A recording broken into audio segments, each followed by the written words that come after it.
Hey y'all, so we're back, just scrolling through the tickety timeline. I came across this video and I was like, what? I thought it was a joke, but it wasn't a joke. This is a real video, so stay tuned and we're gonna react to this. Okay, and before you even watch, like, I am someone who I will pause and talk. So if you just want to watch something all the way through, get off this video because this is not the place, okay?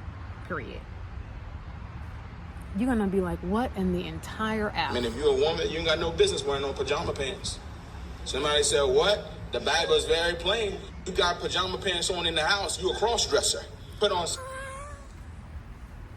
First of all, the reason why I'm laughing is because I had a relative one time tell me that I was going to hell because I wore pants.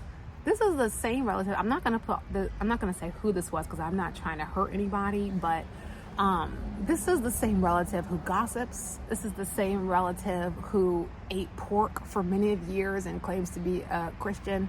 This is the same relative who knows that there are PDF files in the family system at this particular branch of the family and still sits across from the alleged PDF files and says that they served there, they prayed about it, they went to church, and God forgave them, so we should all forgive them, and continue to act like this PDF file has not hurt multiple generations of children. And that is the person who told me that I was going to hell because I wear pants. So these people exist. I thought this was a joke, but it's not. Because I went to his page and he's serious.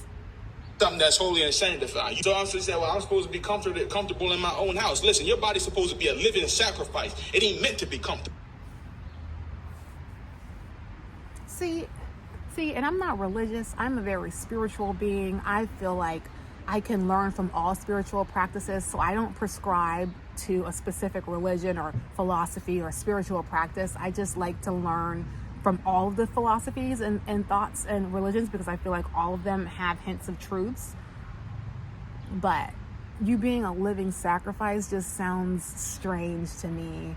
It doesn't sound like, why would a creator that you say loves you create you to be a walking sacrifice? That doesn't even make any sense. And then we have to remember, like, on some real stuff, like, where did this particular dynamic come from? Was it the people that enslaved our ancestors that told us that we are our bodies, the body that is supposed to be a temple, the body that is supposed to be a walking church, the body that is supposed to be a reflection of the divine in reality, the body that is supposed to produce divine actions and produce light and wellness and love for other beings, is supposed to be a being in a body of sacrifice? That sounds like some slave bull-ish to me. It sounds like some straight slave-ish. Like, what are you even saying, dude? And I'm not judging him, but what are you talking about right now? The Bible said, Romans 12:1, I beseech you therefore, brethren, by the mercy of God, that you present your body a living sacrifice, a holy and acceptable unto God, which you... See, and that's the other thing. Like, a lot of these biblical texts, they were written in so long ago, the words and terminologies are different. Also, a lot of people don't know that the King James version of the Bible, King James also wrote a book about demonology. So as much as these Christians are like, oh, holier than thou, Jesus, do you know that the Bible that you're reading, the man also wrote a book on demonology? Are you aware of that? And a lot of the books are not even in the Bible. And you have to remember that these are translations from what other people have done. So wouldn't it make sense that the same powers that you claim are trying to bring you down would pollute your connection to the source so that you would be a slave and never save yourself, a mental slave? What is going on? What is he? And then it's like, a lot of this stuff isn't literal either that was in the Bible. It's like allegories and myths and whatever. I don't even know if allegory is the right word, but they're not like supposed to be taken literally. So what do you... This is such a trigger for me because, like, I have relatives who are like this, and she came out of her mouth with her hypocrisy, with her gossip, with her evil, what is it called? Evil language. With her deviousness that I know she don't even know. So I had to end the conversation with her because I was like, look, I'm trying to be respectful to you, but if I stay on this phone any longer, I'm not gonna be, because I know some things about you that and I know how you're not godly, but I'm not going to go there out of respect. So I'm going to end this conversation before I step across the line. And this guy reminds me of those relatives. Reasonable service, being not conformed to this world, but be ye therefore transformed by the renewing of your mind. Praise God. You know, you got these men now, amen, and it's becoming a norm in society. They'll get a cell phone and stick it up, and they'll go and they'll put a wig on and a dress and a bra and some women clothes, and they'll narrate something that they seen somewhere else. They're cross-dressers and they're supposed to be men. There's a cross-dressing spirit in the land now. But Deuteronomy 22:5 condemns it. And those of you that think it's funny, it's a problem with you. You better get a heart check. I mean, if you're... Okay, so that part I can understand, because sometimes I'm like, sometimes it does get to the point where as a black woman, it's like, am I a caricature to you? Like, and it's always like when people try to like pretend to be black women, they always go to the fullest stereotype. And it's like, it was funny 10 years ago, but like, you don't have any other... There's nothing else that's funny. There's nothing funnier, especially when it's a black man. There's nothing funnier to you than a black woman. Like, there's nothing funnier to you. Like, you don't have any jokes. You know, just like when like comedians, when they like go to the easy things, like race or making fun of women, specifically black women, or like making fun of their ex. I'm like, I just be like, after the second show of that, I just think you must not be that good of a comedian. Because why is your commentary always the easy stuff? You know, anybody can make a joke about that. Like, I don't know. I'm like real big on like real talent and people that really, really pursue their passions. And to me, it just feels like a cop out and an easy way out. Now, I don't agree though that automatically makes them some like hellion, you know, whatever. I might not like that form of comedy. I don't watch it because, you know, unless it's Medea. But I don't even watch Medea anymore, honestly. I don't really watch that much TV in general, just because of like the path that I'm on right now. I'm just like studying different philosophies and things. And I have an obsessive personality. So once I get on like a studying kick, like that's the only thing I'm consuming.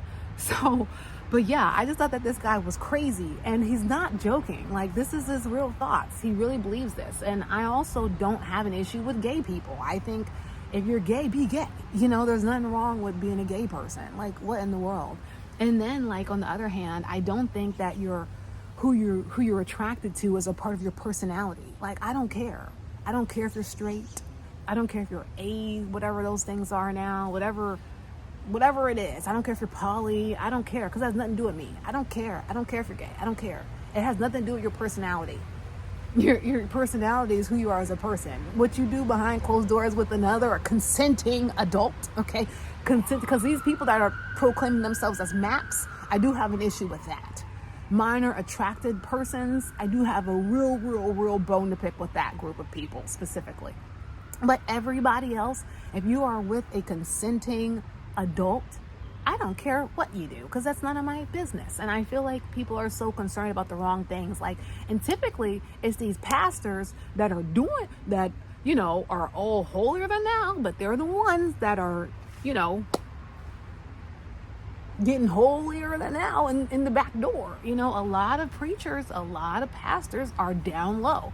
And I don't have a problem with gay men, but there is an issue with a down low man who's sleeping with his wife at home unprotected, knowing he's getting his back blown out.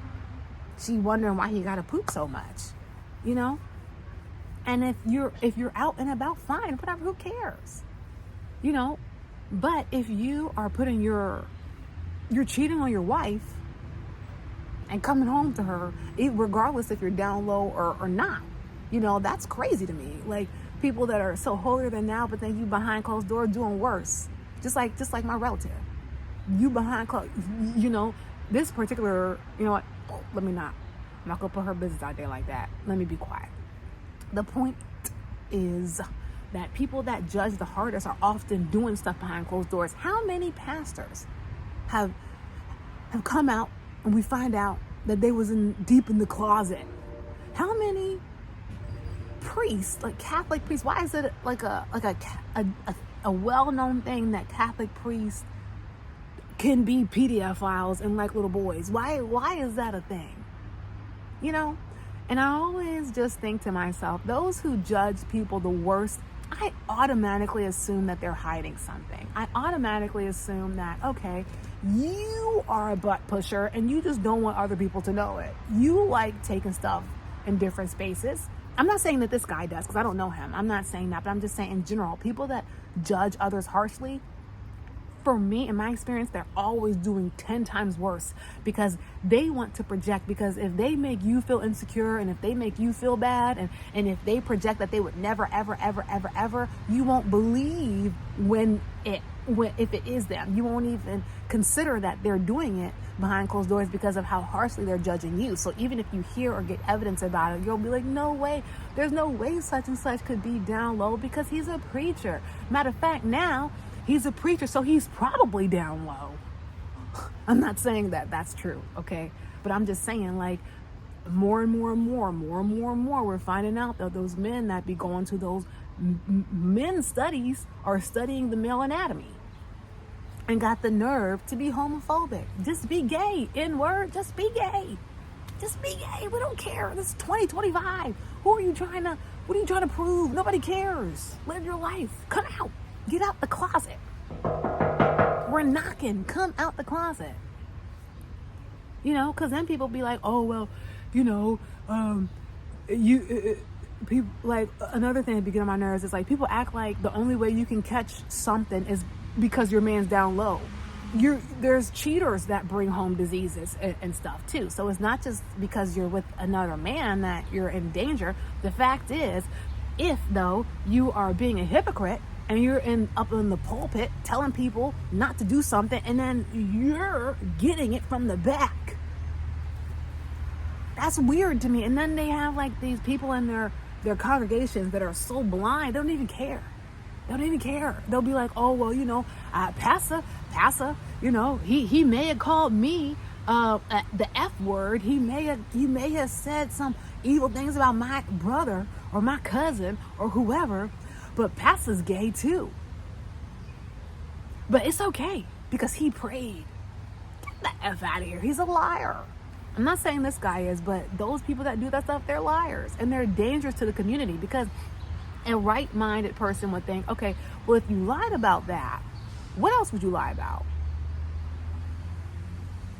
If you would lie about something so stupid, if you would lie about something that most people don't even care about, nobody cares if you like men. Nobody cares, because anyone who judges you for liking men, they probably like men too.